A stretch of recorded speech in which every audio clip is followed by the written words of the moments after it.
शांतिपूर्ण माहौल में संपन्न कराने के लिए 49 चेक पोस्ट बनाए गए।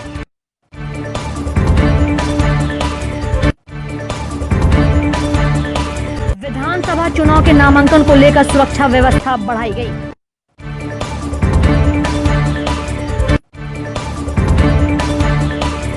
मिथिला विश्वविद्यालय के कुलसचिव डॉक्टर मुश्ताक अहमद ने छात्रों से धरना प्रदर्शन को नहीं करने और परीक्षा देने को लेकर की अपील।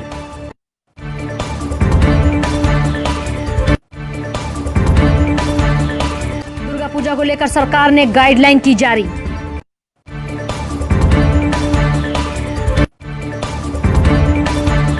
शनिवार को NSUI लेट नाइट मिथिला विश्वविद्यालय में करेगी प्रदर्शन।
का नॉमिनेशन शुरू हो गया है, जिसमें 83 विधानसभा जो दरभंगा ग्रामीण का जो विधानसभा का आज से नॉमिनेशन शुरू हो गया है।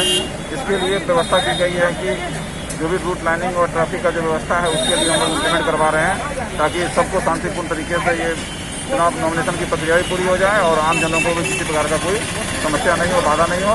और जो ट्रैफिक नया प्लान बनाया गया है उसके बारे में लोगों को बताया जा रहा है। काम करने वाले हैं अधिकारी भी तो ही लाभ है सभी को। हटाइए, जो है कि 23 तारीख तक के लिए यहाँ पे इलाज किया गया है, परमिटरों से किया गया है।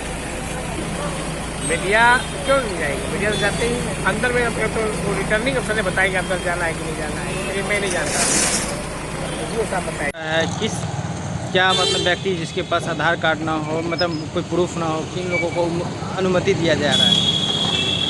हम लोग का सीएम साहब के आदेश मिला है कि बिना पास किसी का आई कार्ड के लिए कलेक्ट्रेट में आज से लेकर के 23 तारीख तक एंट्री नहीं करने देना है।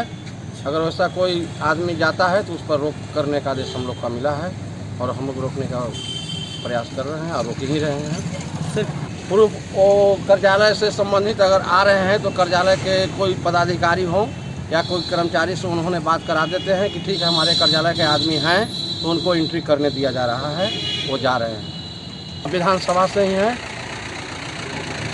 ऐसा हम लोग का लेटर नहीं मिला है, लेकिन तो विधानसभा ड्यूटी है, कहाँ या 2, 4, 5 विधानसभा से हैं जो कि आ रहे हैं लोग।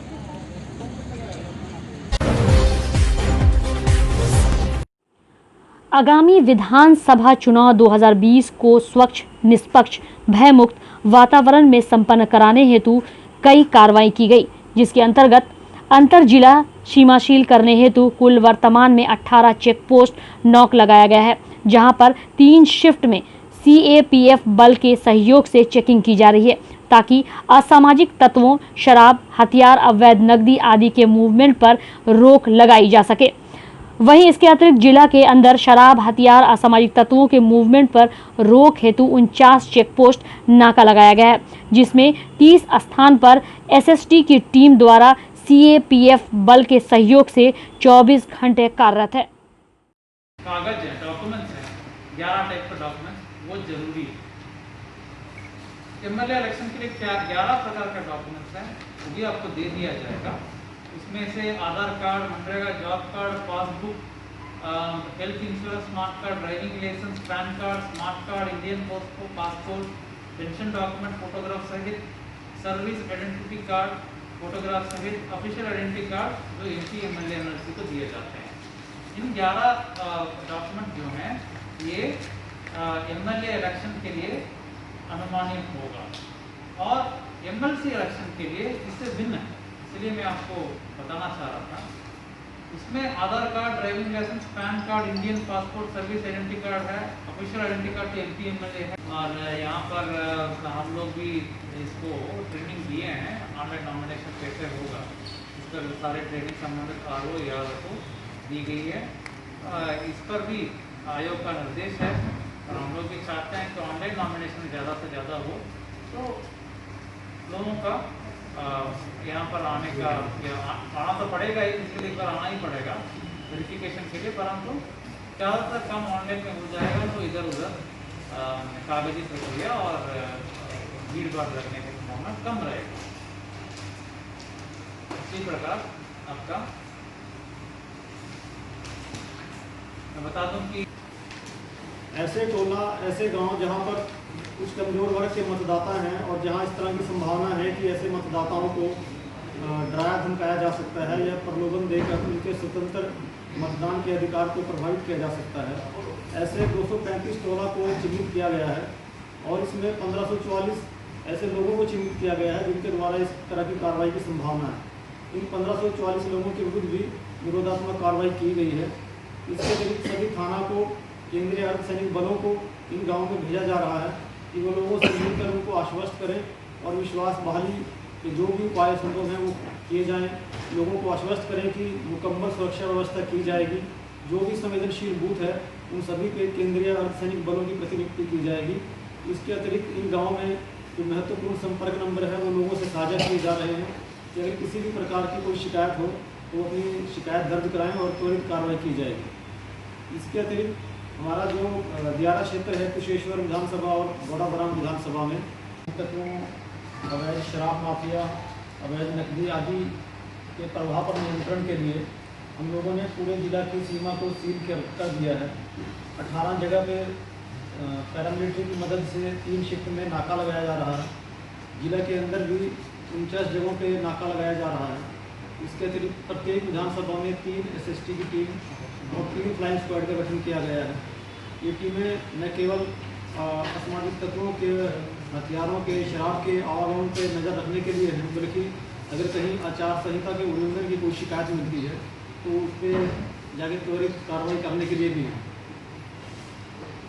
इसी तरह की SST की एक टीम ने बिशनपुर अंतर्गत अभी कुछ दिन पहले ही 1 करोड़ 11 लाख से ज़्यादा कैश की बरामदगी की थी।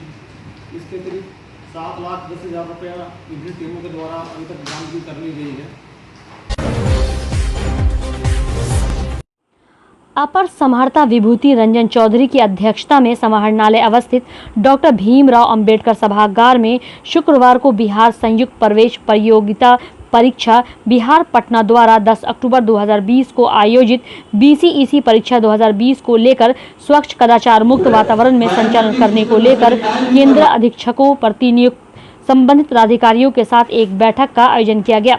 वहीं BCEC संचालित होने वाले परीक्षा के संबंध में सभी केंद्र अधीक्षकों को निर्देश दिया गया कि शांतिपूर्ण एवं स्वच्छ कदाचार मुक्त वातावरण में परीक्षा का संचालन कराएं। किसी भी परीक्षा केंद्र पर परीक्षार्थियों द्वारा मोबाइल फोन, ब्लूटूथ, अन्य दूसरे उपकरणों, चिटपुट आदि काफी बारीकी से चेक करने को कहा गया है। सभी परीक्षार्थियों को निर्देश जारी किया गया है कि कोई भी ऐसे उपकरण या कदाचार करते हुए पाए जाते हैं तो ऐसे परीक्षार्थियों पर कानूनी कार्रवाई की जाएगी। सर ये है कि फ्रिस्किंग डिवाइस इलेक्ट्रॉनिक गैजेट अंदर नहीं ले जाने हैं। ये डिवाइस स्कूल का होगा या आप लोगों की तरफ से आएगा? क्या होगा? फ्रिस्किंग डिवाइस जो होता है, चेक करने वाला मशीन जो होता है जी, नहीं आपको सर्च करना है गेट पर। ये आदर अवस्था से है स्कूल का मेमोरी डिटेक्टर खुद ही लगता है। आपको चेक करना है, मोबाइल नहीं ले जाना है, ब्लूटूथ इंस्ट्रूमेंट नहीं ले जाना, लेकिन सीखने की जरूरत और इलेक्ट्रॉनिक फूड पॉकेट में नहीं रहे, ब्लूटूथ पर चेकिंग करना है। ये जो मजिस्ट्रेट वहाँ रहेंगे इंश्योरेंस के समय में पुलिस ऑफिसर मान लीजिए कोई बता दें पैकिंग के बारे में हो गया है। हाँ बता दें। यहाँ तो लगातार सब लोग परीक्षा करवा रहे हैं और ये जो है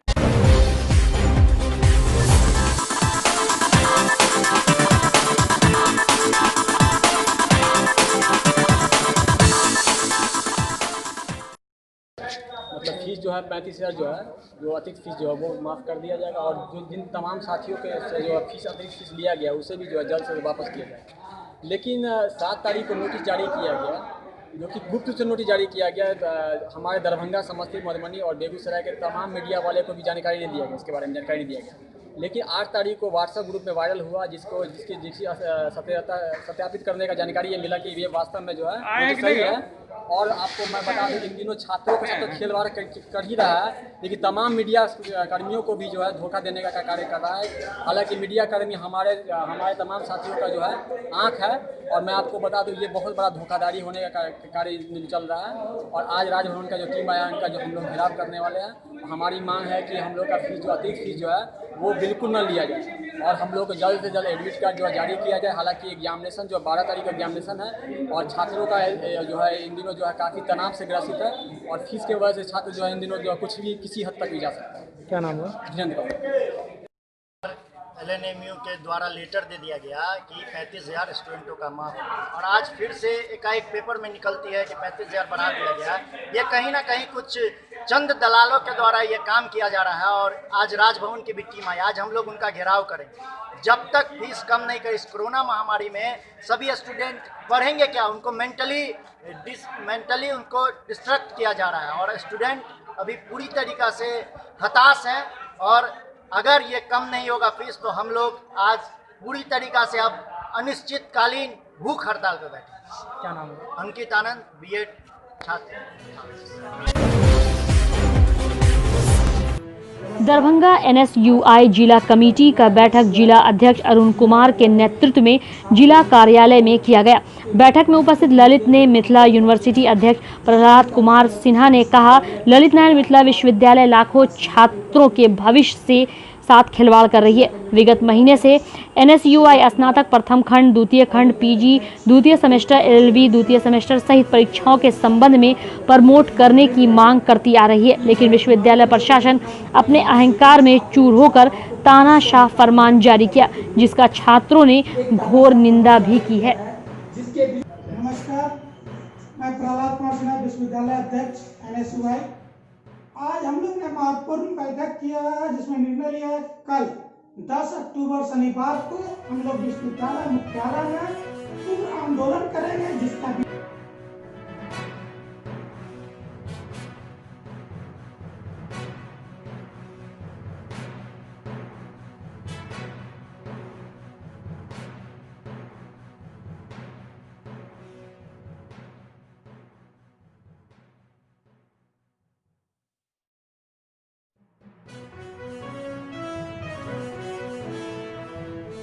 नमस्कार।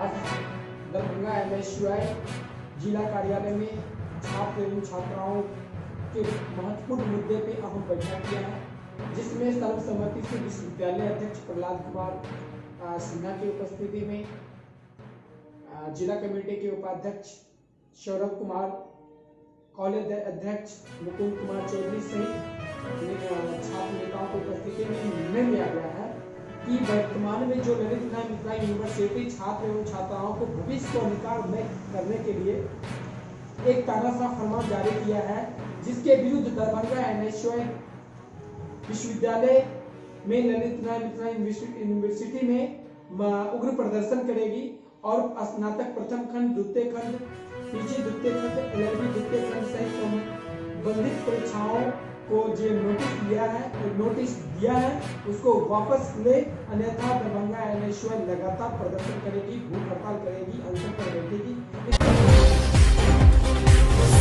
इस बार का विधानसभा चुनाव काफी दिलचस्प होने वाला है। सीटों के बंटवारे को लेकर जिस तरह से राजनीतिक दलों में मनमुटाव देखने को मिल रहा है, तो कई लोगों को टिकट नहीं मिलने के बाद आज वह पूरी तरह से खामोश दिख रहे हैं, तो कई ऐसे नेता चुनाव लड़ने की तैयारी में जुटे हुए हैं। अपने अपने क्षेत्र में घूमकर जनता से रूबरू होते हुए जनता से मिल रहे हैं। राजनीतिक दलों के साथ साथ अब शिक्षाविद भी चुनाव लड़ने को लेकर जब से पार्टी की घोषणा की है, तब से कहीं न कहीं सभी दलों के नेताओं के मन में यह भी बात आने लगी है कि बच्चों के अभिभावक का रुझान स्कूलों की तरफ से खड़े किए गए प्रत्याशी की ओर झुक जाता है, तो राजनीतिक दलों को काफी नुकसान झेलनी पड़ जाएगी। आज कहीं न कहीं शिक्षित लोग राजनीति में पढ़े लिखे और अनुशासित लोगों को देखना चाहती है, ताकि सदन में जाने के बाद उनके क्षेत्र की समस्या को बिना किसी डर और भय से उठा सके। अगर चुनाव में ज़्यादा शिक्षित और पढ़े लिखे लोग चुनाव लड़ने के जीतते हैं, तो उसके तरीके से क्षेत्र में विकास होना तय है। साथ ही साथ शिक्षा से जुड़े हुए लोग जीतने के बाद शिक्षा के क्षेत्र में बढ़ावा भी देंगे। जाति धर्म के नाम पर राजनीति करने वाले उन नेताओं को जनता अक्सर वोट देकर उन्हें जिता रही है, लेकिन उनके क्षेत्र का विकास आज तक नहीं हो पाया। जरूरत है आज उन्हें पढ़े लिखे काम करने वाले उम्मीदवार को चुनने की। लड़ रहे हैं, मैं नहीं लड़ रहा हूँ। सारे लोग, जितने भी क्वालिफाइड लोग हैं, जितने भी बुद्धिजीवी लोग हैं, ये लड़ाई उन सबों का होगा। और अगर जिस दिन जग गया और ईमानदारी से जिस दिन उठ गया, मैं सच बताता हूं कि यहाँ का भ्रष्टाचार जो है वो खत्म हो जाएगा। पहले आज भ्रष्टाचार जो हो रहा है, कहीं ना कहीं लोगों का अधिकार का हनन है, ये गरीबों के अधिकार का हनन है, जिसके पास आप देखते हैं कि मिथिला विश्वविद्यालय के कुलसचिव डॉक्टर मुश्ताक अहमद ने छात्रों से अपील करते हुए कहा कि ज्ञात हो कि छात्रों ने स्नातक प्रथम खंड, द्वितीय खंड एवं स्नातकोत्तर द्वितीय सेमेस्टर की प्रस्तावित परीक्षाओं के विरोध में 10 अक्टूबर को विश्वविद्यालय में धरना प्रदर्शन की घोषणा कर रखी है। डिग्री की विश्वसनीयता, वैधता एवं छात्र हित में परीक्षा आयोजन का निर्णय लिया गया है। बिहार के अन्य विश्वविद्यालय भी परीक्षाओं के आयोजन के लिए तत्पर है। बिना परीक्षा के प्रोन्नति का कोई वैध आधार नहीं है, इसलिए छात्र छात्राओं से अनुरोध है कि अपने भविष्य के खातिर प्रस्तावित प्रदर्शन को स्थगित रखते हुए परीक्षाओं की तैयारी में लग जाएं। दुर्गा पूजा के आयोजन को लेकर नवचेतना सार्वजनिक दुर्गा पूजा समिति भगत सिंह चौक दरभंगा का एक शिष्टमंडल सदर अनुमंडल पदाधिकारी दरभंगा राकेश कुमार गुप्ता से मुलाकात करने के लिए उनके कार्यालय कक्ष में पहुंचा। इस मुलाकात में पूजा समिति के शिष्टमंडल के सदस्यों ने दुर्गा पूजा 2020 के आयोजन को लेकर उनसे मुलाकात की, जहां पूजा समिति ने इन सदस्यों को सरकार द्वारा कोविड-19 के मद्देनजर जारी की गई गाइडलाइन की प्रति इन्हें दी गई। वहीं एसडीओ से मुलाकात कर पूजा समिति के शिष्टमंडल बाहर निकलते हुए मीडिया से भी रूबरू हुए। मैंने दूरभाष पर सदर अनुमंडलाधिकारी से बात की दुर्गा पूजा के संबंध में। उन्होंने 11 बजे का समय मुझे दिया था मिलने का। तो आज हमारा नवचेतना सार्वजनिक दुर्गा पूजा समिति भगत सिंह चौक का 31 मंडल हम लोगों ने SDO साहब से जाकर मिला और हम लोगों ने कहा कि सरकार का जो दिशा निर्देश है उस आलोक में हम लोग पूजा करने को तैयार हैं। सार्वजनिक स्थलों पे पूजा करने का दिशा निर्देश अभी तक प्राप्त नहीं हुआ है, फिर आगे क्या करेंगे और कितने समिति हैं जो सार्वजनिक जगहों पे पूजा कर रहे हैं आप लोग? देखिए, दरभंगा में 6-7 समिति है जिसके पास भवन नहीं है, जो सड़क पर पूजा करती है। हम लोग की भी समिति सड़क पर ही पूजा करती है, जो शहर का एक हृदय स्थली है दरभंगा टावर, जो विगत वर्षों हम लोग की समिति को जिला प्रशासन ने प्रथम पुरस्कार देकर नवाजा गया था और बहुत शांतिपूर्ण तरीके से हम लोग पूजा करते हैं। शहर का एक हृदय स्थली है, परंतु जो कोविड-19 के तहत जो पूरे देश में कोरोना का कहर चल रहा है, हम लोग भी इस बात से अवगत है, पूरा देश अवगत